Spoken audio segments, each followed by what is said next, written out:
Welcome to Kathleen Can Do It, the DIY podcast celebrating the fun and fails of doing it yourself. I'm Kathleen Martin. I'm Kathleen Heaney. We're just two Kathleens trying to make their world a little less ugly with great design. Indeed we are. And this episode, we are discussing peel and stick tiles for beginners. And I guess if this were a college class, it would be like peel and stick 101, right? Super fun. I'm signing up.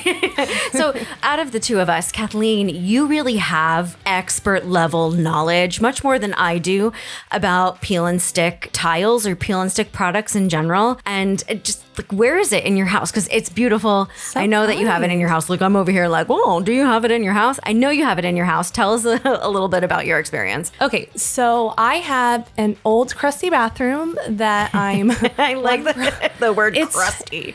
It had so much pee around the toilet that I couldn't get up. Oh, God. And the toilet was facing the bathtub. It was a whole thing. A good attribute to bread, not so much to bathrooms. Crust. Yes. No, you don't want crust in the bathroom. So doing this DIY renovation, not ready for the full thing. Yeah. Actually went out and bought real tile and realized not ready for it. Yeah. We needed, my fiance Brian and I, so I say we, I want to give him some credit, but I'm going to try to say I. No. Just He deserves credit, but listen, this is your podcast. Yes, it's not his. Okay.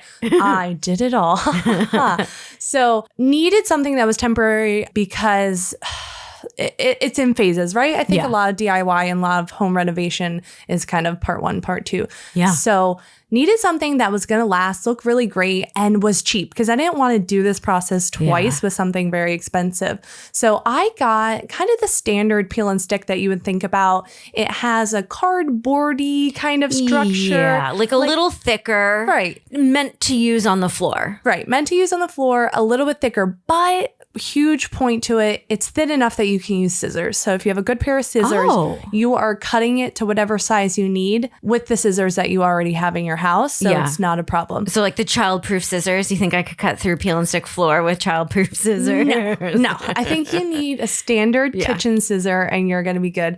Use this tile just like we would normal tile. Pulled everything out, took out the toilet, took out the sink, and put it down, and it went in super easily.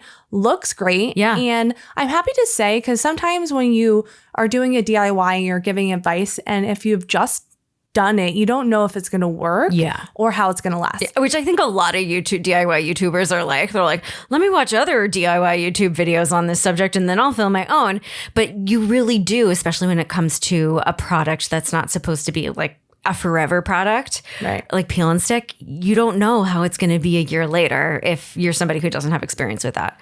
Yeah. And I don't want to recommend something that's going to be garbage in 2 weeks because we've all been there. We tried something we saw on YouTube. We put it down. It was great. And then it didn't last. And then you're doing the project again. And it's really annoying. Yeah. So it's been like, I would say a little over a year and not a single tile has lifted. So it's easy. Let's talk about the steps because I didn't really explain it. Yeah. So you get a pack and the ones we got were super affordable. They were about $1 a quarter a square foot.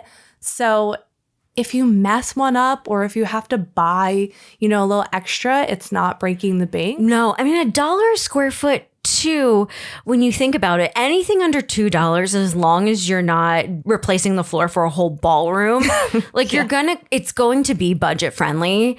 But it does always shock me when I figure out the square footage of like something that I need to replace. And I'm like, wow, that is a lot more square footage than I thought it was going to be. Like shower floors. I'm like, you go with the expensive flooring for a shower. And then I'm like, when you do the math, you're like, oh, that's a $500 shower floor. So it's crazy. I understand zero math and square footage just makes my brain explode. I always find a website to plug in the numbers every time I need to figure out square footage. 400? That seems way off. I know. Or it's like 10,000. I'm like, yeah, okay. Yeah, okay. Right, Meanwhile, this bathroom is as big as my butt. It's like, there's a primary bath, but it's it's very small. Every time I go in there, I slam my butt on the doorknob and I have no butt, so it's saying a lot. It's very tiny. I don't know if I've ever used the toilet in your house, but I'm glad that I haven't because there would be no room for me to get by. Okay. This is totally unrelated, but I encourage you to use the toilet in my house because I have a heated bidet. Off topic. I know. Life-changing. You will never use the bathroom anywhere else. You will hold it so that you can just have your butt cradled in the warmth of a bidet that with a heated seat. You know, you've been pushing bidet life on me for a while now, and I am interested in it. I am also, though, terrified that I know it's like bidets are easy to install and you can do it yourself, but I live in a condo, and what if I don't do it right myself and all of a sudden my building has filled up and it's because the lady in 30C was like, I would like a warm tush experience during my morning poo. You can do it. I encourage everyone and anyone to get a bidet, but I'm off topic. Yeah. Okay, so you get the packs, you buy a little bit extra always, and this is a tiling tip for anyone. It doesn't matter if you're using reel or peel and stick. Figure out where you're laying that first line because it's not on the edge. Yes. Why? Because so in the doorway, you want it centered on the door. Yeah. You want to work actually center outwards. Yes. So ran the first line of tiles going down centered. So visually it looked really good. I get it. Yeah. So when someone is standing in front of your bathroom, an open door or whatever, you're like, okay, where's their eye going to hit first to see the product in its full beauty? Yeah. Because if you start off to the side, you might end up having a weird half tile in a very obvious spot. So you want to have the cuts where they're more on the outside. Ooh, excellent tip. I feel like that is something that not a lot of people, when they're starting a project like this, like not people who are getting started in the DIY world, like my husband, for instance, if you asked him to lay peel and stick floor anywhere, he would start in the corner because he's like a mathematics guy. It makes sense. You have flat edges and you want to, kind of line it up, but then you could end up with a very weird cut somewhere in the center. Oh, I get that. It sticks. So it has a backer. You peel it off. You lay it down. I didn't have the vanity in. I had the luxury of doing it without. Oh, brag. I know. Your toilet and your vanity wasn't in when you were laying your peel and stick. The toilet was in. Oh, the toilet was in. See, that's the hard part, right? So that is the hard part. So here's a tip. So for this type of tile, which is thin and cuttable with scissors, you need to make little templates. So the brand I use and actually really enjoyed and would definitely recommend is called Wall Pops. Yeah. So I think they started out, they offer wallpaper and other products, but they've expanded for peel and stick and a little bit of everything, it seems like at this point. Oh, cool. I also bought the same wall pops that you have on the floor in your bathroom for my utility room. I haven't laid them yet, but I've done some practicing with them in my regular bathroom to like just see the texture, see if when I put it down, can I pull it back up? Like how forgiving is it going to be? And it's a pretty forgiving product. What you need to do is I use computer paper. You can get brown paper, whatever you have. Wrapping paper is actually good because it's very thin and moldable. And make some templates, kind of try to figure out the curve of the toilet, fold the paper up into that curve, trace it. And then once you have the paper template correct, then go on to your peel and stick tile, trace it, cut it, and fit it in. It's always better. I mess up all the time, but always better try to get that template right before you're messing up the tile. But at $1 or so a square foot, it's not the end of the world. And there were a few times where I did have to be like, ugh, mess this up. Let me just try it again. Yeah. And as you're going, you gain a little bit more confidence, a little bit more understanding of how the product works. Yeah. And you're able to get kind of those little tricky areas easier. I am a brown paper template human. It's handy. It's what I use for everything. I once built a vanity out of cardboard because I didn't trust that my measurements were right. Like templates are my thing. That's no, I do the opposite. See, I buy things, I don't measure the space it comes in, it's too big. And I go, crap. So if you were thinking about using peel and stick tile, this is for you if you're a renter. Yeah, I think this is a good option if you're a renter, if you have a really ugly tile that you're just trying to easily cover up. Like dying to cover up. Like it ruins your day every time you have to look at your bathroom floor. When you look at it. I would say it's best for a floor that is flat. If you have if your tile has a lot of bevel or edges to it, not the best choice because you're going to get peeling. Yeah, it might pop up. It's not going to lay flat. I laid mine on subfloor, so just a piece of plywood. Oh. So I knew it was going to just have a really good adhesion. You laid yours on ideal conditions. Right. So you peeled up, you broke up the tile that was there before the crusty tile. Yes. So disgusting. And then you put down a new subfloor. Yes. Okay. that was a whole thing. Yeah. I mean, but if you're not in the business of putting down new subfloors, you can't pull up the tile because you're a renter. So many people have a lot of success using these products. If you are only going to stay in the city you're in for 3 years and you just want something that looks nice when your guests come over, that's not going to break the bank. I've seen a lot of renter YouTubers do it. And when they peel it up, there's little to no residue underneath. Yeah. And, like, you haven't peeled yours up, but I've been like periodically peeling up my peel and stick testers in the bathroom, and there's no residue underneath. Just some everyday cleaner would peel up that stickiness or olive oil or whatever. I will say it hasn't pulled up, so that's been good. So if you want it, if you want it to last, it's been about a year and a half. Let's talk about any downsides. So our bathroom door catches a little bit, and very, very subtly on one of them where the door is actively rubbing every single time you open it. Yeah. A little bit of wear there, but that's my own fault. Wow. And that's wall pops. But every other area, normal wear, like normal walking, you're not dragging wood on it. It's been fine. No corners have lifted. And I will say, I did not do any caulking or sealing or anything to it. And sometimes I'm a messy shower and water gets outside. You know when your shower curtain peel, like it's curving in, it won't lay flat in the corner. Yeah, I've hit it with the hairdryer before. That's to like, so I know, and it never lays flat. Sometimes I know. So I'm dripping water down frequently, and nothing's happened there. And in your that peel area. and stick floor is totally fine. Totally fine. I will say, depending on your pattern, pay attention to orientation and the way the tiles line up, because that's something that can mess you up. If you could accidentally install it and you've rotated it and maybe the pattern is getting it messed up. I did that a few times. Like I don't know, it was weird. It was supposed to line up no matter which way you put it. Yeah. But for whatever reason, if it's not printed 100% correctly, there was a direction that just worked better. And for the areas I messed up, because I'm over the top, I took a tiny paintbrush with black paint and like touched up like, oh my God, a little area. Like I think I spaced it too far. This is why you and I are friends, because I paint my walls with a tiny little paintbrush. And it's one of those things where at the time it seems like the most important detail ever. I know. And then later you're just like, no one's noticing. No, and why did I bother? So you just laid them flat next to each other, no caulk. I've seen people caulk. You caulked around the toilet where the tiles touch the toilet. No. Are you kidding me? Nothing. And it's totally held up. Totally fine. And you've had water on the floor. Water, you can mop it. Clorox. Dang. Yeah. Now, another option that I've been looking into for my bathrooms is that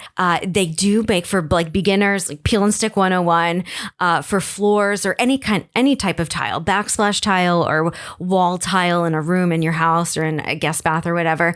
They make stickers. Yeah. And I've had a lot of luck. I really like this company called Chasing Paper because they do more of like an industrial sticker for larger tiles. And then you can put them down and then grout. And I swear they look like it's a tile that you've had there the whole time. It is like a little bit of a thicker product. And if you're really looking for a waterproof peel and stick tile shaped tile, Amazon, Etsy, I know DIY bloggers, they love making their bathrooms look like it's a handcrafted Moroccan tile, with tile stickers, and they lay some fresh grout and it really looks amazing. Kathleen, we were just looking at Chris Loves Julia blog before we started recording, and she did her little girl's bathroom. Yeah, it was great. Right? With the tile before was disgusting. The tile before was that 90s. It's super rustic, natural stone, distressed, beige, bad, 12 by 12 square tile. I don't know. Why would anybody put like a rustic distressed tile on the ground anywhere? Because it's got to be a natural stone. And the bathroom is just collecting. Yes, it has all these little grooves in it and like little holes, these porous holes. Gross. Think about all the, I mean, if you had that in your bathroom with your wet showers, do you not dry your body before you get out of the shower? No, so the spilling is happening as I shower. It's coming out because of the curled shower curtain. Yeah. Okay. Our tub is disgusting. Yeah. Actively moldy. Yeah, of course. If you haven't lived with an actively moldy tub or shower at some point in your life and you haven't really cared? Like, are you human? What? Why do you live like this? My nephew was taking a tour of our home and peeled back the shower curtain. I was like, no, it's like for animals. I know. I have to. And the thing is that when you need to replace caulking and stuff that's moldy in a shower, you have to pull everything out and then, apply new product. Yeah. And then you have to like not shower for like 72 hours or something. Yeah. And I'm like, I have no place else to go. Organize my life around this caulk. I have seen people do full with, the peel and stick tile that you can use on the wall. Yeah. The stuff that's like made from PVC piping. And there are a variety of different qualities you can get, but like the really cheap stuff, I've seen people put it on their walls in their bathroom, like where their tub is. And they say that it holds up fine, totally fine. That's surprising to me. That would make me nervous. Not a lot makes me nervous. That would make me nervous. Really? Just the waterproof quality of that. I would be more inclined something like the thinner sticker type. Yeah. As opposed to something that has more depth to it, but it's definitely a great option. I was thinking for the sticker one you were mentioning, my sister has a large kitchen with shiny white tile that looks horrible no matter what. She has triplets, so when they're little, food everywhere. Yes. You have to like mop it every day. And she was looking into the sticker type as just a budget-friendly option because it doesn't matter what your budget is when it's big enough. Yes. It really adds up, even if you find something more inexpensive. And this was so she wants to renovate, but she's not ready. Same with my bathroom. I want to put in the real tile. I'm not ready. So how can I make this filthy, disgusting tile look good in the meantime? So I think there's a lot of phases, right? You can, phase one, she's thinking sticker, and then she'll rip it out eventually and put it in the real thing. So it's a good temporary solution or a forever solution, but it can be that Band-Aid renovation. Like, I love the idea of using a sticker over a tile that you really don't like and then using some sort of like polyacrylic over it to really seal the edges, get the whole tile, then regrout everything. And then it's really like you have new tile. It is really basic for anybody who just wants like a refresh, right? Right. Like, it's just like changing your underwear. Give yourself a refresh. It's good because sometimes you could really hate a space. Yeah. And you feel like I can't afford that bigger renovation, and putting in something affordable could just truly make you happy every single day when you look at it. I mean, and who really cares how good it looks in person as long as it looks good in your Instagram photos? I mean, and all you need is scissors or a box cutter or whatever. I would love to see a show on HGTV where it was just called Peel and Stick, and it was like weird places where people use peel and stick tile. What's a place that you wouldn't necessarily think of for peel and stick tile? So I have, and speaking of moldy showers, in my moldy shower, I've got one of those shower pans, just like the full plastic piece instead of individual tiles that you put at the bottom of your shower. And it's definitely like builder grade. I think that whomever was the first purchaser of my apartment, they got to choose some of the fixtures and the options that went in here. And I think it was like a rental property. So everything is like really basic. And I'm a blonde sometimes, my tips right now, not my roots. And I use purple shampoo. Oh. And what I hate about my shower pan is that A, it's chipping. It's 20 years old. B, it takes stain so horribly. And my purple shampoo has just totally wrecked my shower, my shower basin.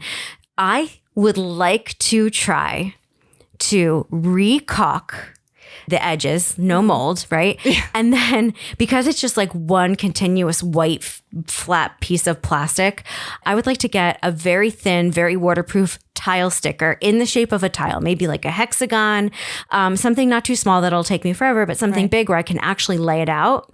Then paint like a waterproof paint in between the tiles, or just maybe paint the whole basin before I lay the tiles down, and then do like a couple of coats of a marine grade poly over it to make it look That's like out of the box. You surprised me with that one. Right? That's cool. Make it look like real tiles and see how long it holds up and really get those edges, like replace my drain so I can seal where the drain is with the polyacrylic and then put a new drain in. I don't know. That is just like one of my visions of a dirt cheap shower floor DIY redo. Where would you use a peel and stick tile that a lot of people maybe don't necessarily think to use peel and stick?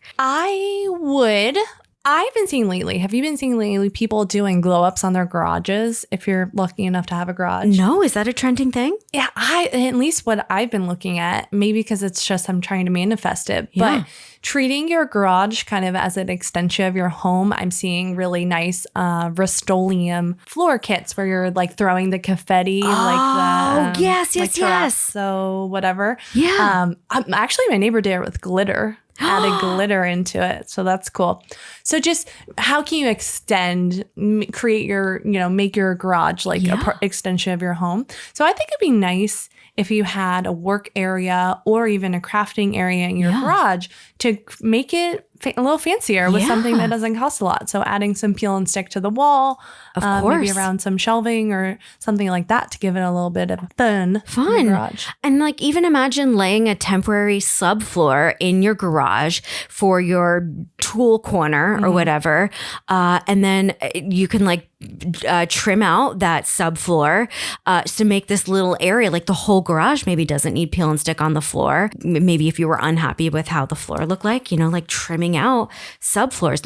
Okay, let's take it a step further. Yeah. Let's say you like taking Instagram photos, but you're a renter and you've got carpet, but carpet in your house, right? And you're like, I want to take all these, I want to take all these outfit photos, but this carpet's ruining my vibe. Oh my gosh, that's really smart. Get some subfloor, figure out where your camera hits when you're taking these photos, like put the tripod in the same spot every time.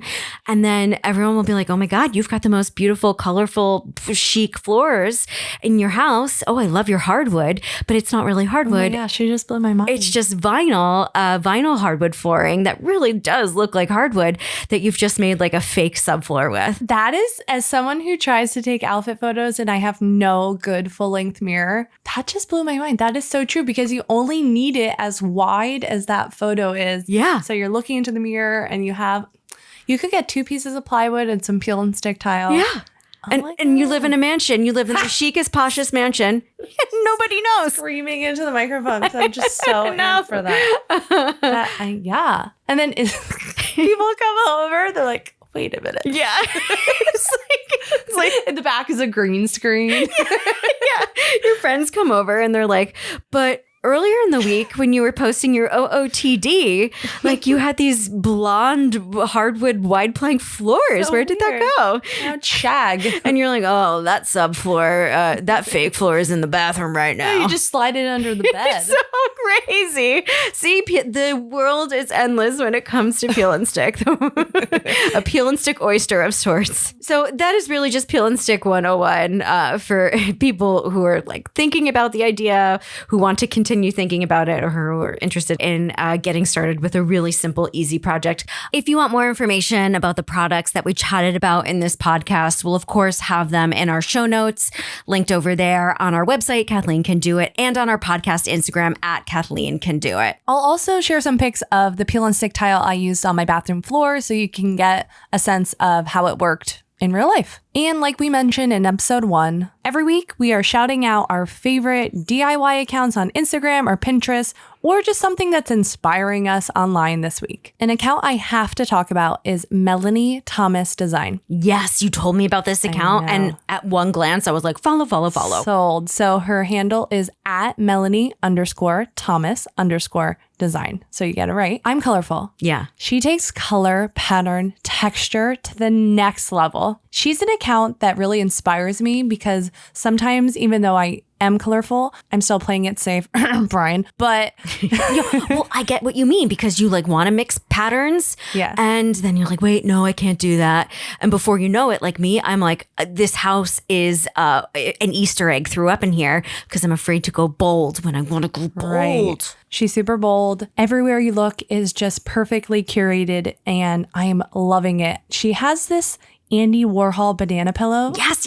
In her bedroom. That was a recent reel that she posted, right? It's pinned at the top and it's whimsical. It's fun, but it's still sophisticated. Highly recommend. And it looks like she does e-design. So that's something to check out. So definitely give her a follow. Ooh, she is proof that you should lean into the whimsy. Yes. Check her out. Oh, awesome. And this week I'm shouting out at Delancey.diy because Delancey is my queen. I love her account. I learned so much from her about power tools. A couple of weeks ago, she posted about this like thick, fatty, fat anchor for drywall. I saw that, so I know what you're talking about. Yeah. These like big, fat, white anchors for hanging anything in drywall. And I have like a couple of lamps that are hanging off the wall. So they were total lifesavers for me. I ran to Home Depot based on Delancey's suggestion, and I'm never looking back. But more recently, she did a reel about a brad nailer versus a pin nailer. Yeah. Which I found very helpful because I'm in the process of installing box trim in my apartment, aka shadow box molding. I guess some people call it that. I don't know. Box trim rolls off the tongue a touch more easily for me. So at Delancey.diy on Instagram, you're going to love her account. Definitely. Don't forget, you can send us a voicemail. Our number is 201-378-3378. We want to hear about your DIYs, what's working, what's not. Let's chat. Yes. And in an upcoming episode, we just got an email from a listener who needs some tips, affordable tips on sprucing up a temporary home. She's staying in a cottage in the Hamptons. Oh my God, such a dream. I know. The Hamptons. I'm so sorry for you. No, I'm joking. It's a cottage. No, she sent us photos of the cottage that she's staying in and just needs like a little happy spruce. Yeah. So we'll be helping that listener out with some affordable tips, probably next episode. And other than that, you can reach out to us, hello@KathleenCanDoIt.com, or follow us on our personal socials. Me, Kathleen Heaney, I'm at Kathleen Loves Color. And me, Kathleen Martin, at Create a Colorful Life. We also have a Facebook account, facebook.com/KathleenCanDoItPodcast. And remember, if Kathleen can do it, you can do it too. Did I get it that time?